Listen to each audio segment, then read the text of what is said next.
Hello students, how are you. I hope आप सभी बहुत अच्छे होंगे और बहुत अच्छा काम करे होंगे, बहुत मेहनत करे होंगे। स्टूडेंट्स, इस वीडियो में हम मैग्नीफिकेशन के बारे में पढ़ने वाले हैं। मैग्नीफिकेशन में उसका फिजिकल सिग्निफिकेंस क्या होता है, टाइप्स ऑफ मैग्नीफिकेशन क्या होते हैं, इन सब के बारे में पढ़ेंगे। स्टूडेंट्स, ज्योमेट्रिकल ऑप्टिक्स एक बहुत ही इंपॉर्टेंट चैप्टर है। काफ़ी बड़ा है लेकिन बहुत इंपॉर्टेंट है। जेई और नीट के पॉइंट ऑफ व्यू के हिसाब से इनका वेटेज भी बहुत ज़्यादा है। लेकिन अच्छी बात यह है कि ये बहुत ही सरल चैप्टर है। एक्चुअली काइनेमेटिक्स 1D और 2D जो आपने पढ़े हुए उनसे भी इजी है, इसलिए इसको करना ज़रूरी है। कम मेहनत में ज़्यादा आउटपुट देने वाला ये चैप्टर है, बस आपको सही ढंग से कंसेप्ट समझना है।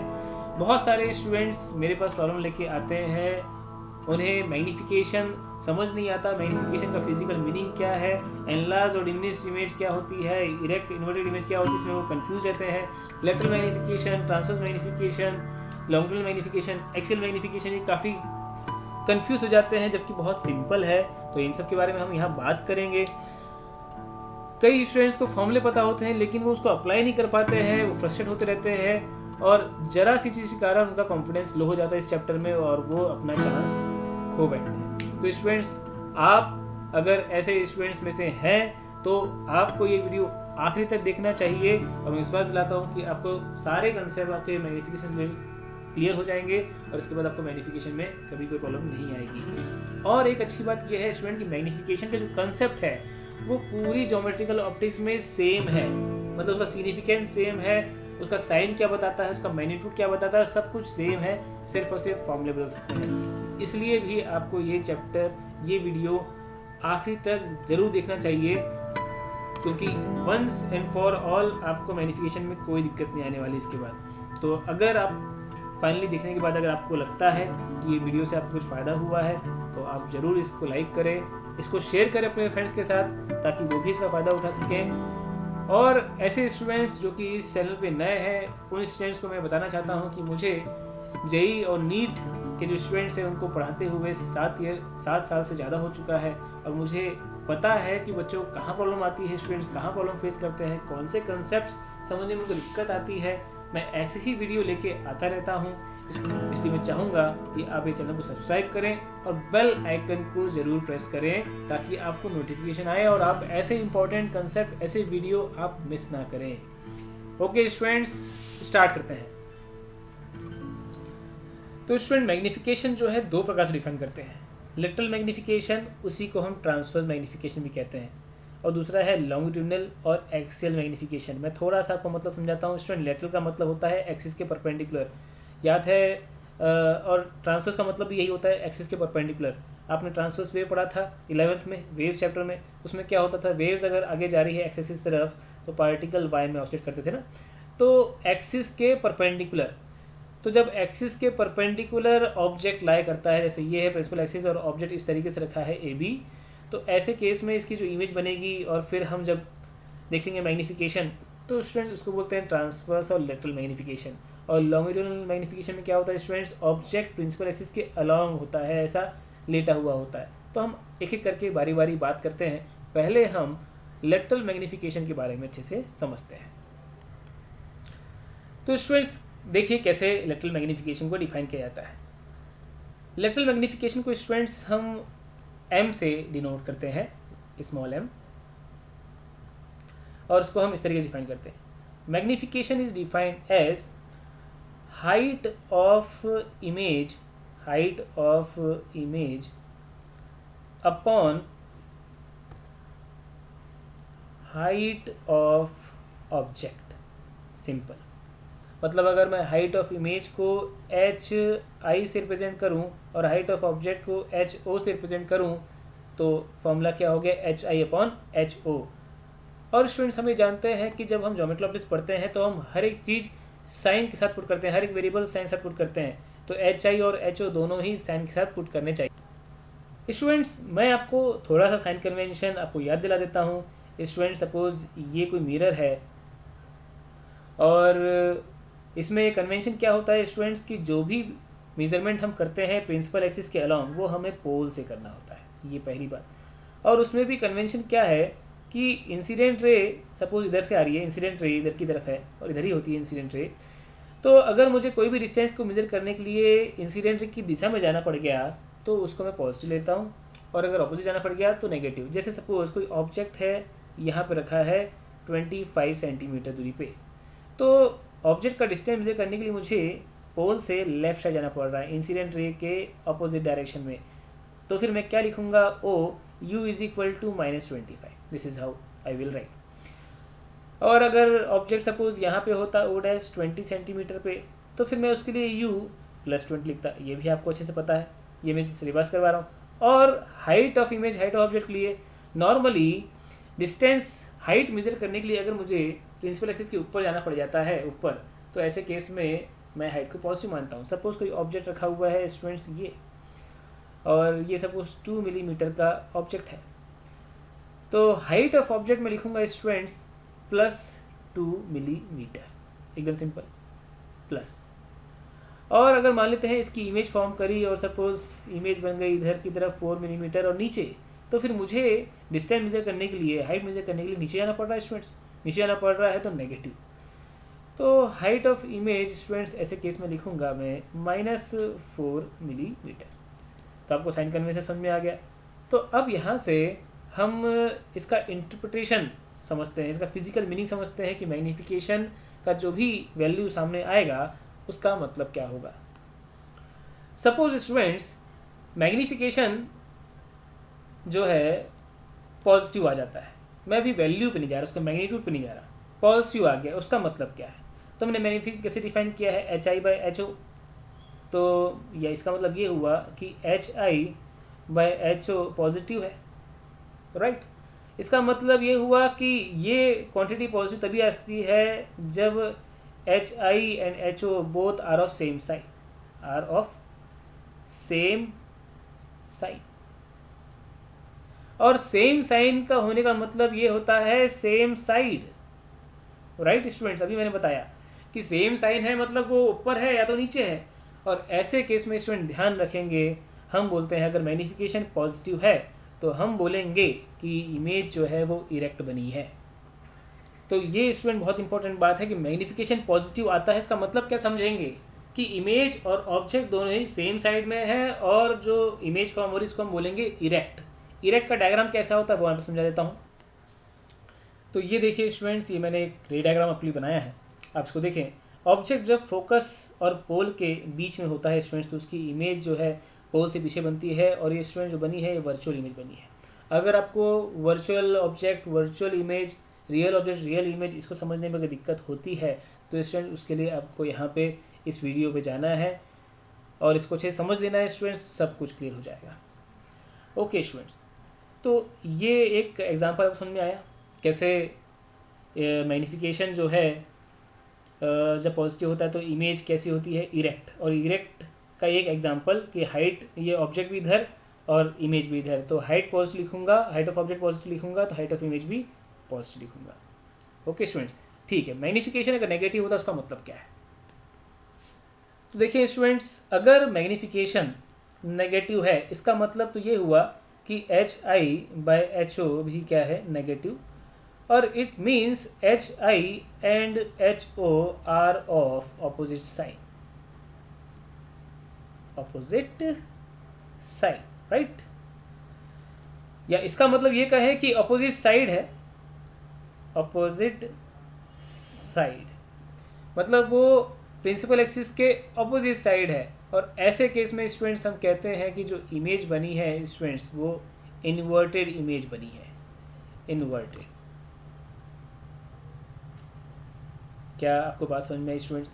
मतलब हाइट ऑफ ऑब्जेक्ट और हाइट ऑफ इमेज दोनों का साइन ऑपोजिट, ये पॉजिटिव तो ये नेगेटिव। मतलब अगर ऑब्जेक्ट ऊपर है तो इमेज नीचे। उसका मैं एक डायग्राम आपको दिखाता हूँ, रे डायग्राम। ये देखिए स्टूडेंट्स, अब यहाँ पे क्या है कि ऑब्जेक्ट सेंटर ऑफ कर्वेचर के पीछे है तो उसकी इमेज सेंटर ऑफ कर्वेचर और फोकस के बीच में बनी है। और ऐसे केस में हम देख रहे हैं स्टूडेंट्स कि ऑब्जेक्ट अगर ऊपर है तो इमेज नीचे बन रही है, और अगर ऑब्जेक्ट यहाँ पे होता तो इमेज यहाँ बनती।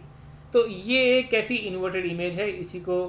और ये कैसे हम बता रहे हैं मैग्नीफिकेशन नेगेटिव, या तो हम रे डायग्राम से देख लें या फिर हम मैग्नीफिकेशन की वैल्यू निकाल लें। तो मैग्नीफिकेशन की वैल्यू कैसे निकालें, मैग्नीफिकेशन का फॉर्मूला क्या है, अब हम उसको डिराइव करने वाले हैं। तो लेटरल मैग्नीफिकेशन इस वाले केस में जब ऑब्जेक्ट जो है प्रिंसिपल एक्सिस के परपेंडिकुलर होता है, उस केस में क्या फॉर्मूला आता है मैग्नीफिकेशन का, हम उसे डिराइव करते हैं। ओके स्टूडेंट्स, देखो यहाँ पे ये एक ऑब्जेक्ट है AB और इसकी इमेज फॉर्मेशन करने के लिए मैंने दो रेस की मदद ली। एक रे तो स्टूडेंट सीधे पैरेलल भेज दी, एक रे ऑफ लाइट जो कि पैरेलल जाएगी प्रिंसिपल एक्सिस के, वो आफ्टर रिफ्लेक्शन फोकस से पास होगी, और दूसरी एक पोल पे भेज दी। तो पोल पे अगर भेजेंगे स्टूडेंट्स तो क्या होगा, ये जो है ये खुद एक नॉर्मल है, प्रिंसिपल एक्सिस तो खुद एक नॉर्मल होती है। तो ऐसे केस में जो एंगल ऑफ इंसिडेंट होगा वही एंगल ऑफ रिफ्लेक्शन होगा कि नहीं होगा, ये थीटा, तो स्टूडेंट्स ये भी थीटा। अब यहाँ पर देखें, मैं लिख सकता हूँ, अगर इसको मैं P बोलता हूँ तो ये एंगल थीटा, ये भी एंगल थीटा, मैं लिखता हूँ tan theta is equal to क्या लिखेंगे, AB अपॉन AP, राइट। और नीचे वाले ट्राइंगल में, ये ट्राइंगल में देखो स्टूडेंट्स क्या लिखेंगे, A dash B dash upon A dash P, right. तो इसको मैं इस तरीके से लिख सकता हूँ, A dash B dash upon A dash B dash upon AB is equal to A dash P upon AP, right. अब यहाँ पे अब बारी आती है हम साइन के साथ पुट करें। देखो स्टूडेंट्स, जो AB ये सारे जो टर्म है ये सब मैंने डिस्टेंस लिखे हैं, मतलब ये पॉजिटिव है। तो जब मैं AB को जैसे HI के टर्म में लिखूंगा तो मुझे ध्यान रखना है साइन कन्वेंशन का। देखो स्टूडेंट्स, जो A डैश B डैश है, अगर मैं हाइट की बात करता हूँ, हाइट ऑफ इमेज, तो मैं क्या लिखूंगा, हाइट ऑफ इमेज नेगेटिव लिखूंगा। HI जो है स्टूडेंट्स क्या है, नेगेटिव है। HO स्टूडेंट्स पॉजिटिव है। वैसे स्टूडेंट्स U क्या है, नेगेटिव है। V क्या है, ऑब्जेक्ट इमेज का डिस्टेंस, वो भी नेगेटिव है, राइट। तो अब मैं जो A डैश B डैश है जो कि AB का ही मैग्नीट्यूड है, sorry A dash B dash जो HI का ही मैग्नीट्यूड है, वो पुट करता हूँ तो A डैश B डैश तो पॉजिटिव है। जब मैं HI के टर्म में पुट करूँगा तो मुझे लिखना पड़ेगा माइनस HI, बिकॉज ये पूरी क्वांटिटी पॉजिटिव आनी चाहिए। सिमिलरली जब मैं AB लिखूँगा तो AB क्या है स्टूडेंट्स, HO, यही तो HO है, HO का मैग्नीट्यूड। ये क्या है स्टूडेंट्स, ये HI का मैग्नीट्यूड था, राइट। अब जब मैं यहाँ पे AB लिखूँगा तो इसको कैसे लिखूँगा, ये प्लस HO बन के ही बाहर आ जाएगा। क्यों, क्योंकि HO खुद पॉजिटिव है, HO क्या है, खुद पॉजिटिव है। सिमिलरली जब मैं A डैश P की बात करूँगा तो A डैश P ये दोनों ही नेगेटिव, A डैश P क्या है, नेगेटिव है। तो मैं जब लिखूँगा A डैश P मतलब इमेज का डिस्टेंस, V खुद नेगेटिव में लिखना पड़ेगा माइनस V, क्योंकि V जब मैं पुट करूँगा तो खुद ही नेगेटिव पुट करूँगा ना। जैसे V की वैल्यू 25 आ गई मैग्नीट्यूड, तो मैं माइनस 25 पुट करूँगा, माइनस माइनस प्लस हो जाएगा, इसलिए। अब नीचे आते हैं, यहाँ भी मुझे माइनस U ही लिखना पड़ेगा। तो आप देख रहे हैं स्टूडेंट्स की मैग्नीफिकेशन क्या आ गया, HI/HO हमने इस तरीके से डिफाइन किया था, ये आ गया माइनस V/U। क्या बात समझ में आई?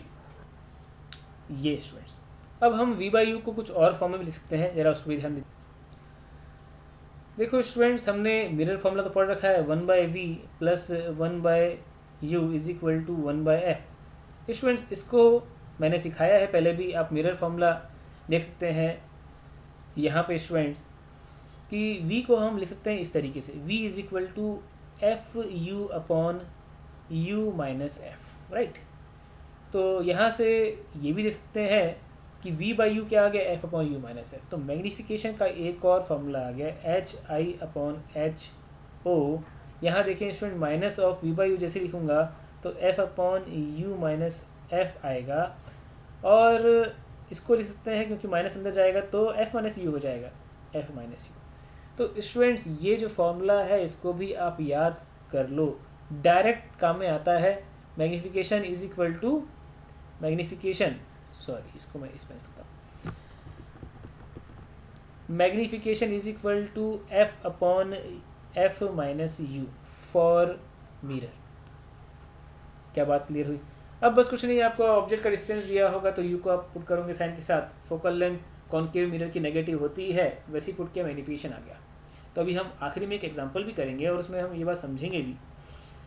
तो अभी आपको इस बात समझ में आई, मैग्नीफिकेशन पॉजिटिव का मतलब क्या है, नेगेटिव का मतलब क्या है। और मैंने बीच में एक चीज़ नहीं बताई, मैग्नीफिकेशन का मैग्नीट्यूड क्या दर्शाता है, वो भी आप स्टूडेंट यहाँ पे समझ ही लो। देखो स्टूडेंट्स,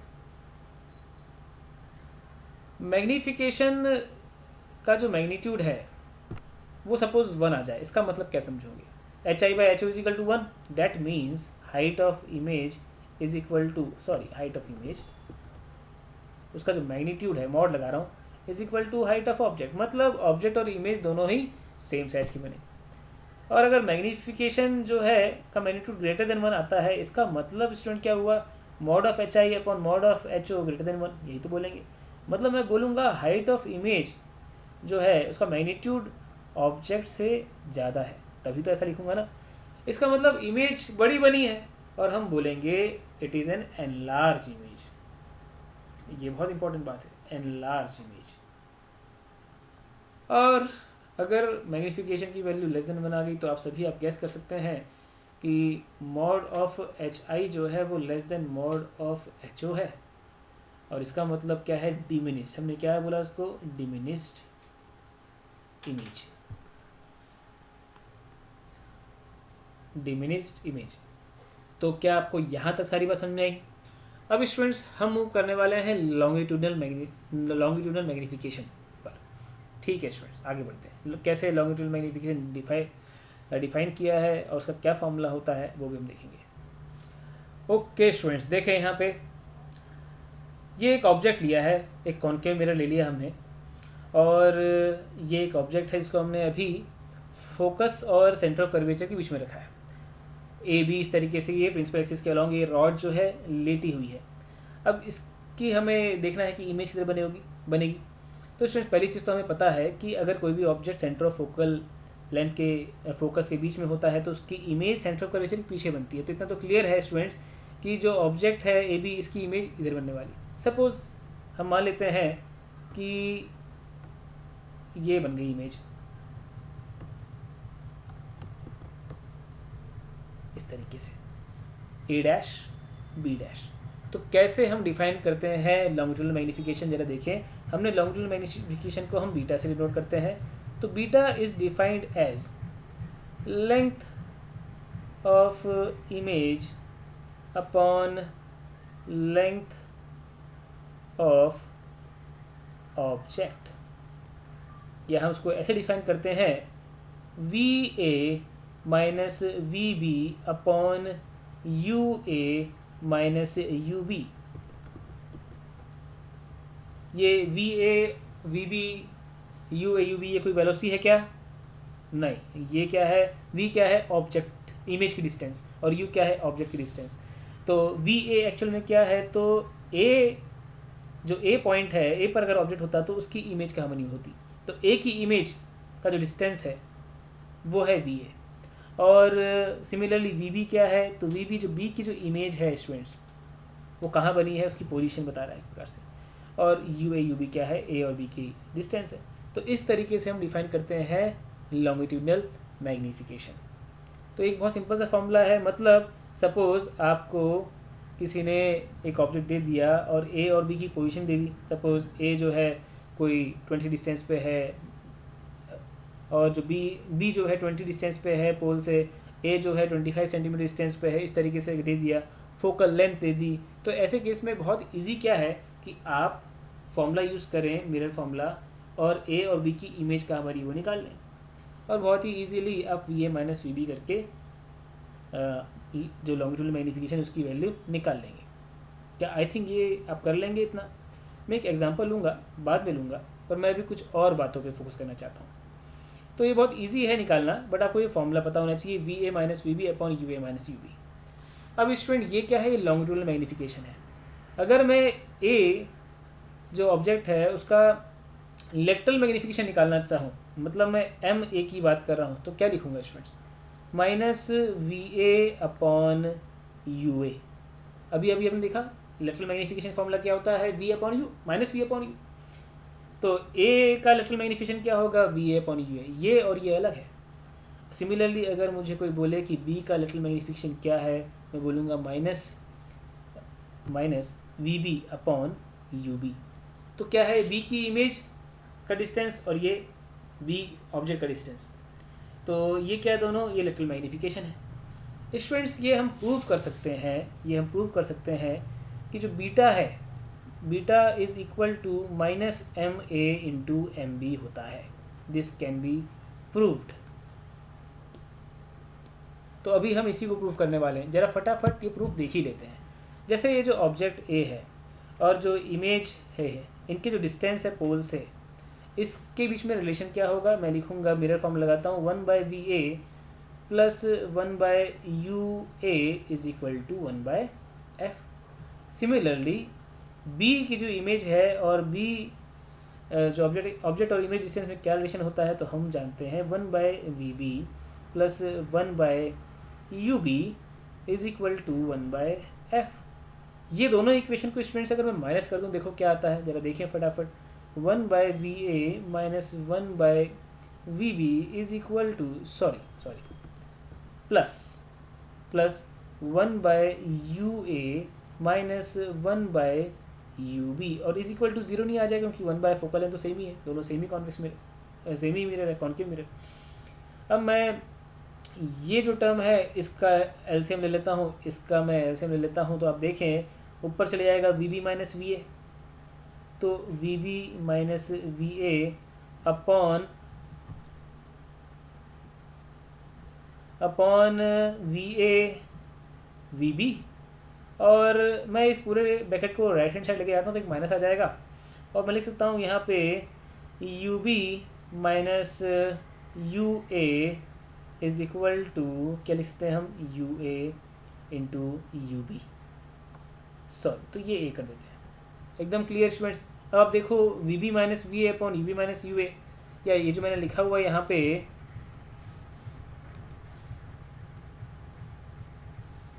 इसको हम लिख सकते थे VB minus VA upon UB minus UA। कोई फ़र्क तो पड़ता नहीं क्योंकि माइनस बाहर निकलता दोनों तरफ से, ऊपर और नीचे कैंसिल हो जाता।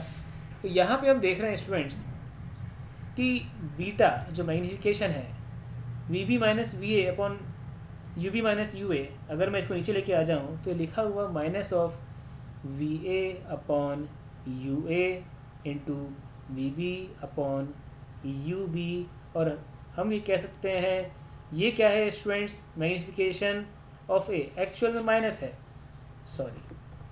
तो अब दोनों में माइनस लगा दो, माइनस माइनस प्लस हो जाता है। तो ये एक्चुअल में लिखा है minus of magnification of A, और यहाँ पे आएगा minus of magnification of B, पर क्या होना है, माइनस माइनस कैंसिल हो जाना है, तो लिखूंगा magnification of A into magnification of B, hence proved. इससे क्या हमें समझ में आया?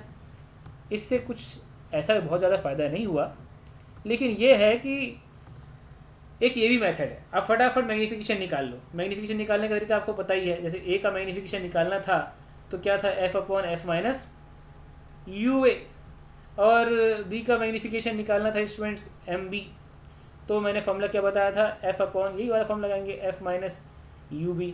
आप खट से फॉर्मूला पुट कर सकते हैं, UAV पुट किया और MB आ गया। मैग्नीफिकेशन जैसे ही आ गया तो आप लेंथ ऑफ इमेज निकाल सकते हैं। और यहाँ पे आपको क्या करना पड़ रहा है, आपको पहले VA निकालना पड़ रहा है, फिर VB निकालना पड़ रहा है, फिर VA माइनस VB निकालना पड़ेगा, UA माइनस UB भी निकालना पड़ेगा, और फिर सॉल्व करना पड़ेगा। तो अगर ये आपको फॉर्मूला याद है तो बहुत ईजी है। इसमें एक और स्पेशल केस बनता है। सपोज स्टूडेंट्स ये ऑब्जेक्ट बहुत ही छोटा है, AB बहुत ही छोटा है, इसका मतलब ये है कि A और B ऑलमोस्ट पास में है। अगर A और B ऑलमोस्ट पास में हो गए, इसका मतलब क्या हो गया, तो अगर ऑब्जेक्ट A बहुत स्मॉल है, इसका मतलब UA और UB दोनों ही सेम है, मतलब VA और VB सेम ही आएगा। इसका मतलब स्टूडेंट ये है कि magnification of A is equal to magnification of B होगा, और मैं उसको सिंपली M बोल दूँ, तो बीटा का जो फॉर्मूला आ गया लॉन्गिट्यूडनल मैग्नीफिकेशन, वो -m² हो जाता है, -m²। अब आपको एक अच्छी बात समझ में आएगी कि अगर ऑब्जेक्ट बहुत ही छोटा है, ऑब्जेक्ट अगर बहुत ही छोटा है, तो हम देख रहे हैं m² तो पॉजिटिव है, तो बीटा जो है वो तो हमेशा ही नेगेटिव आ गया, राइट। तो छोटे ऑब्जेक्ट के लिए स्टूडेंट, छोटे ऑब्जेक्ट के लिए मैं ये हमेशा कह सकता हूँ कि जो इमेज बनेगी वो इन्वर्टेड बनेगी। एकदम क्या बात समझ में आई, इन्वर्टेड इमेज।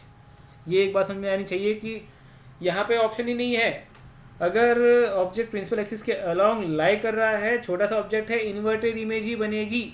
अब यहाँ पे इन्वर्टेड इमेज होती कैसे है, जरा समझ लेते हैं। यहाँ पे देखो स्टूडेंट्स की ये ऑब्जेक्ट था और ऑब्जेक्ट की इमेज कैसी बनी है, ये ए डैश बी डैश। तो मुझे पता नहीं था एग्जैक्टली कि ए लेफ्ट साइड में ए आएगा कि बी आएगा। तो अभी जिस तरीके से डायग्राम बना दिया है स्टूडेंट्स, ये इरेक्ट इमेज का बना दिया कि जैसा ए का ओरिएंटेशन है वैसे ही जो ऑब्जेक्ट का ओरिएंटेशन है वैसे ही इमेज का ओरिएंटेशन है।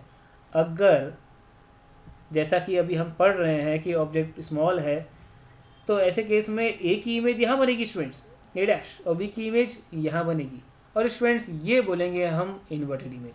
तो ये ए बी अगर ऐसा है तो इसकी इमेज ऐसी बनी। एरो अगर ऐसा होता, ये ऑब्जेक्ट एरो होता तो उसका उल्टा बनता, इन्वर्टेड। आई बात समझ में स्टूडेंट्स? अगर ये ऑब्जेक्ट है और इमेज भी ऐसी बन जाती सपोज, तो वो इरेक्ट बोला जाता ना।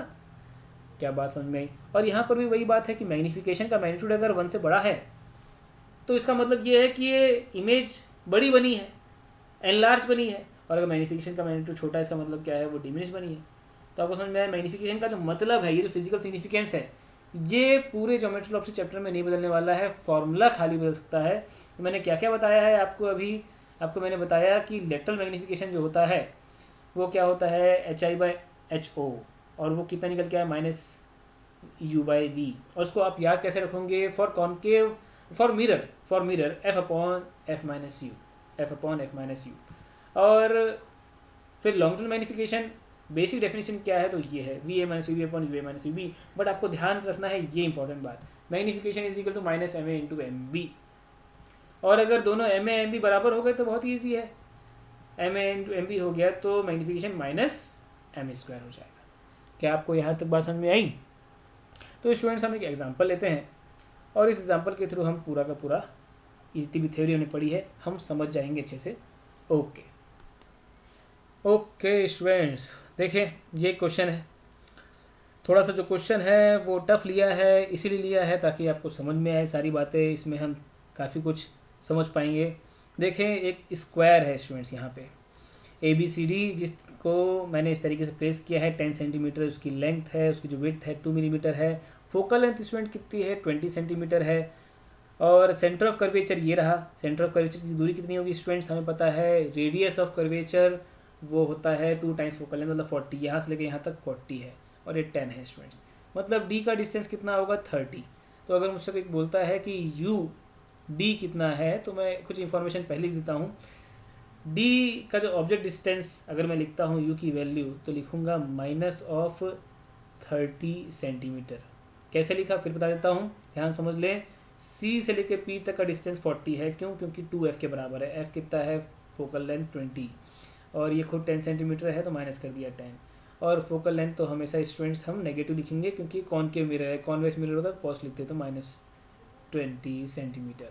ओके, अब हमें निकालना है इसकी ये जितने भी पार्ट है ABCD, हर एक साइड की लेंथ निकालनी है हमें।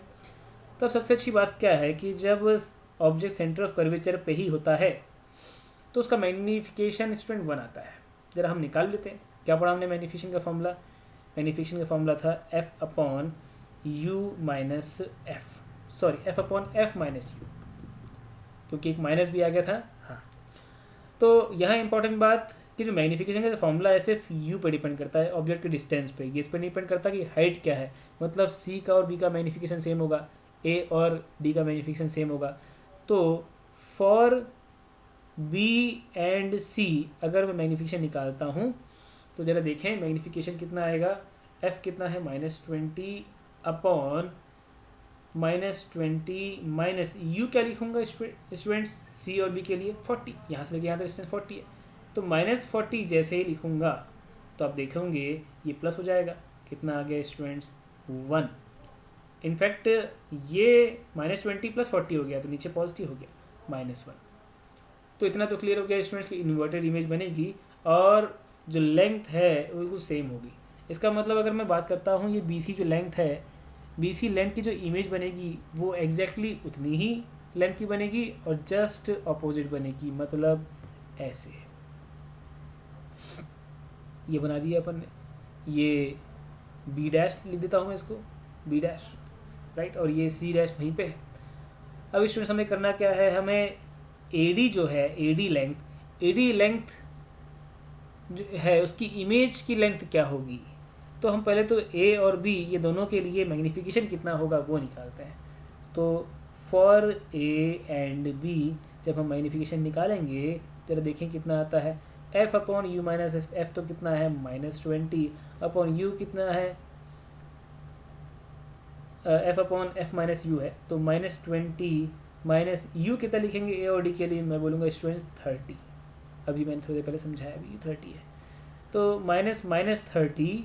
और अब देख रहे हो साइन, देखो साइन कन्वेंशन मैं कैसे पुट कर रहा हूँ वैल्यू, यहीं पे गलती करते हो इसलिए आपको कठिन लगता है। अगर आप ये वैल्यू ढंग से पुट कर लो तो आपको ये चैप्टर बहुत ही ईजी लगे। तो ये कितना आ गया स्टूडेंट्स, ये एक्चुअली आ गया -2। तो एक्चुअल में माइनस क्या बताता है कि इमेज इन्वर्टेड है। पहली बात तो ये समझना बहुत ज़रूरी है। यहाँ माइनस क्या बता रहा था, इमेज इन्वर्टेड है मतलब नीचे बनेगी, इसलिए नीचे बनाई थी। यहाँ ही माइनस है मतलब इमेज तो नीचे ही बनेगी।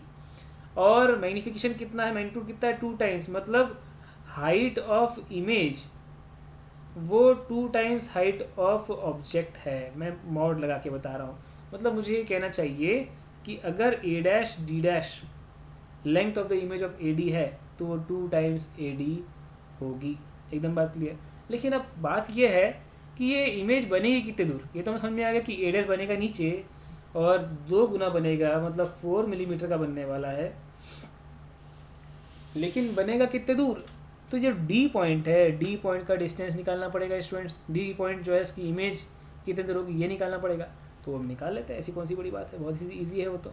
एक फॉर्मूला मैंने आपको बताया था, और कौन सा, v is equal to F U upon U minus F. बस लगा दो, f कितना है -20 और u कितना है माइनस यू, d के लिए लिखना पड़ेगा स्टूडेंट क्योंकि d की इमेज निकाल रहे हैं। तो -30 अपॉन इसमें नीचे क्या आएगा -20 प्लस 30। देखो मैंने यहाँ समझाया हुआ है, माइनस माइनस प्लस हो जाता है। तो ये एक्चुअल में आ गया स्टूडेंट -60 सेंटीमीटर। इसका मतलब पोल से 60 मतलब सी से 20 और आगे, मतलब यहाँ पर। तो अगर हम रेड पेन से बना रहे थे तो रेड से ही बनाएंगे। ये डी की इमेज बनेगी डी डैश, और कितनी बड़ी थी, दुगनी थी ना, तो ये होगा ए डैश और ये होगा 4 मिलीमीटर, और ये रहा ऑब्जेक्ट और ये इसकी बनी इमेज। आपको बात समझ में आई, ये इस तरीके से इमेज बनी ए डैश बी डैश की। तो अब देखो यहाँ पर मैग्नीफिकेशन का मतलब भी समझाया, प्लस माइनस साइन का मतलब भी समझाया, और कैसे हम ऐसे क्वेश्चन को सॉल्व करते हैं वो भी आपको पता चला। क्या आपको बात क्लियर? देखो मैं जो सी डी है, सी डी कितना 10 सेंटीमीटर है और सी डैश डी डैश कितना है स्टूडेंट्स, ये 20 सेंटीमीटर है। तो मैग्नीफिकेशन निकालने का मैंने एक तरीका और बताया था, beta is equal to minus M A into M B, M one into M two, तो माइनस एम ए मतलब M C into M D हो जाएगा ना यहाँ पे। तो हम पता है कि एम सी कितना आया था स्टूडेंट्स -1, तो मैं अगर यहाँ -1 पुट करता तो -1 आ जाता। और एम डी स्टूडेंट्स कितना अभी हमने निकाला एम डी -2, तो जैसे ही -2 यहाँ पुट करता फाइनली देखो माइनस माइनस प्लस हो जाता और -2 ही आता। तो सी डी अगर मैं जानता हूँ कि अगर 10 है तो वैसे ही मैं कह सकता था कि सी डैश डी डैश 20 होता, मुझे ये फार्मूला नहीं लगाना पड़ता। पर ऐसा कौन सा मुश्किल है, एक फार्मूला लगा भी दिया तो अब देख रहे हैं कितना ईजी है। तो स्टूडेंट आई होप आपको सारी बातें समझ में आई होगी, एक एक फंडे क्लियर हुए होंगे आपके। अब स्टूडेंट्स अगर आपको ये वीडियो में कुछ फ़ायदा हुआ है तो आप ज़रूर लाइक करें, शेयर भी करें अपने फ्रेंड्स के साथ ताकि वो इससे हेल्प ले सकें। और ऐसे वीडियोज़ स्टूडेंट्स मैं बनाते रहता हूँ। अगर आपको कोई टॉपिक है उनमें आपको दिक्कत है तो आप उसमें कमेंट में लिखें, और जब कमेंट के नंबर ज़्यादा होते हैं स्टूडेंट्स तो मैं उन पर वीडियो ज़रूर बनाता हूँ ताकि ज़्यादा से ज़्यादा लोग उसको बेनिफिट कर सकें। तो सब्सक्राइब करें चैनल को और बेल आइकन जो बटन है उसको ज़रूर प्रेस करें, क्योंकि तभी आपको नोटिफिकेशन आएंगे और ऐसे में आप कोई कंसेप्ट मिस नहीं करेंगे। Okay students, happy learning.